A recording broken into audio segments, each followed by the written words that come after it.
Gimana akhi anak antum di pondok? Alhamdulillah. Khair Alhamdulillah, ya? alhamdulillah. Bagus insyaallah Ya alhamdulillah, perkembangannya. insya Allah bagus di sana juga, alhamdulillah betah. Iyalah. Tapi itu Ustaz, anak tuh lagi agak gimana ya? Hmm. Apalagi istri namanya perempuan ya, Mm-mm. sensitifnya amat sangat kan. Berita mengenai kekerasan-kekerasan di pondok, Ya. ya kan? Apakah itu merupakan salah satu syariat yang ada di Islam juga, Oh, gitulah. iya iya. Itu aja sih. Ustaz. Iya Kemarin iya. istri sempat juga nanyain perihal itu. Kenapa ada peristiwa-peristiwa di pondok rupanya? Iya, dengan kekerasan. Tapi alhamdulillah sih di pondoknya anak, insya Nggak Allah ada ya? enggak ada. Cuma kan di luaran, Ustaz. Ada Gitu kan. pondok-pondok lain Ada gitu. pondok lain yang bersikap seperti itu. Ya kan, Iya ada ya. kejadian-kejadian serupa gitu kan. Iya. Dan banyak lah qadarullahnya seperti itu. Jadi sama istri sempat kepikiran. Ya. Menurut tanggapan Ustaz Takut gimana, nanti Ustaz? anak antum dibully. Itu dia, Ustaz. Takut nanti anak antum gimana gitu ya. Baik. Wajarlah orang tua. Tapi dalam Islam sebenarnya itu bertentangan dengan konsep pendidikan dalam Islam. Islam nggak mengajarkan kita untuk bersikap keras, kasar, apalagi sampai pada tingkat menzalimi. Ya, cobalah kita lihat konsep Rasulullah dalam mendidik para sahabat. Apa kata Anas? Aku mengabdikan diriku kepada Nabi selama 10 tahun. Ya, aku tak pernah dimarahi Rasulullah.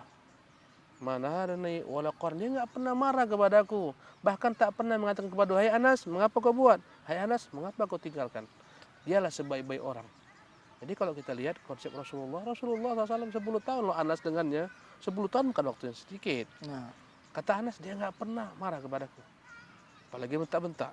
Apalagi sampai memukul. Apalagi sampai menzalimi. Ya. Jadi kalau kita perhatikan konsep Quran sendiri menyuruh kita untuk berlemah lembut.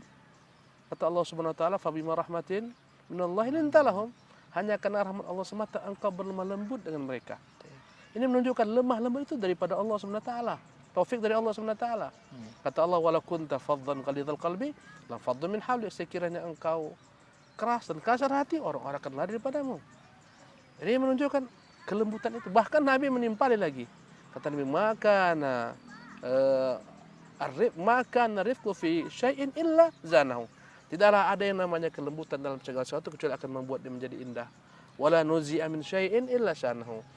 Tidaklah ada kelembutan dicabut dari sesuatu kecuali akan membuat dia menjadi jelek. Ya, yang namanya hukuman, ya namanya hukum tetap ada dalam Islam. Ya, tapi hukuman mendidik.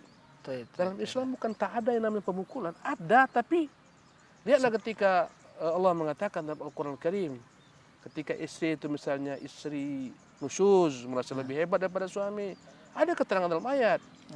Fa'idhuhunna, nasihati mereka, wahjuruhunna fil madaji, pisah ranjang dengan mereka, wadribuhunna, pukullah mereka. Tapi pukullah mereka ini bukan untuk menyakiti. Kata Nabi, darban ghair mubarrih, pukulan yang tidak boleh meninggalkan bekas.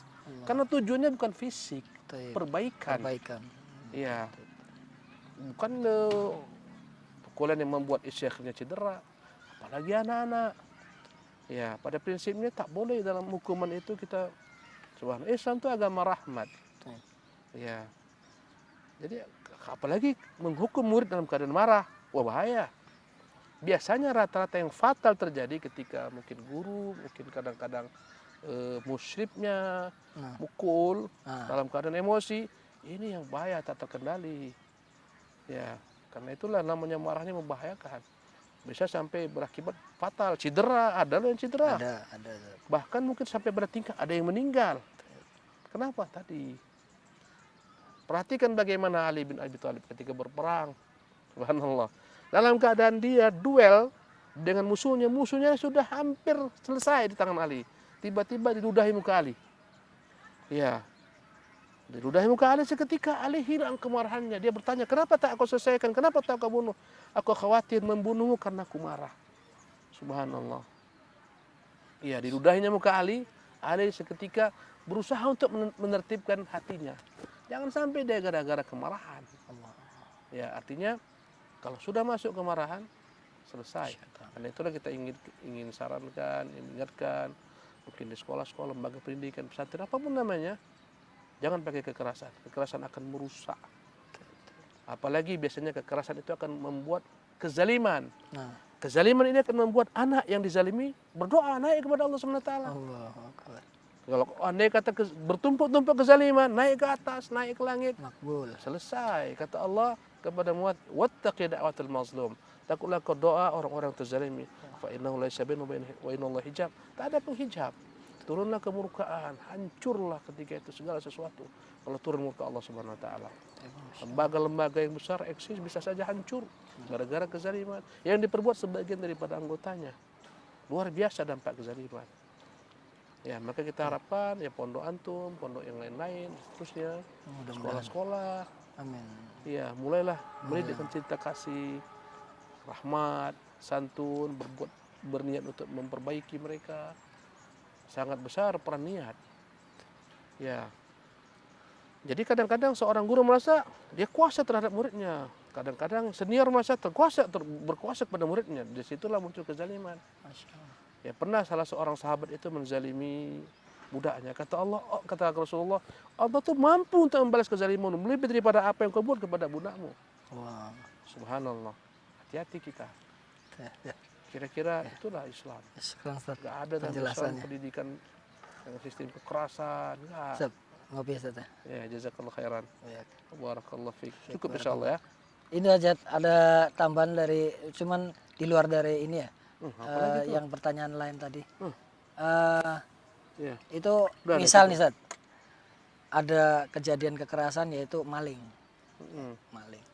Terus sampai terjadi pemukulan. Maling ketangkap, Ketangkap nih, malingnya ketangkap. dipukuli, Sampai babak hancur, belur lah bahkan ya. ada yang mati. Nah, ya anggaplah kita enggak sampai mati lah ini, hanya babak belur aja Sebagian nih. tempat sampai mati loh. Allah. Disarungkan ban, kasih bensin, dibakar, Allah. mati. Taib. Itu gimana Ustaz? Melampaui batas. Ya Allah. Kita tuh kezaliman tak boleh membalas dengan kezaliman yang lebih daripada apa yang dibuat. Dalam Islam paling kuat pencuri potong tangan kok sampai mati. Dan dalam Islam yang namanya hukuman itu bukan sipil yang lakukan, tapi siapa? Pemerintah. Pemerintah, penguasa. Kalau sipil orang mencuri kok potong tangannya, bahaya. Ya akan memunculkan kerusakan.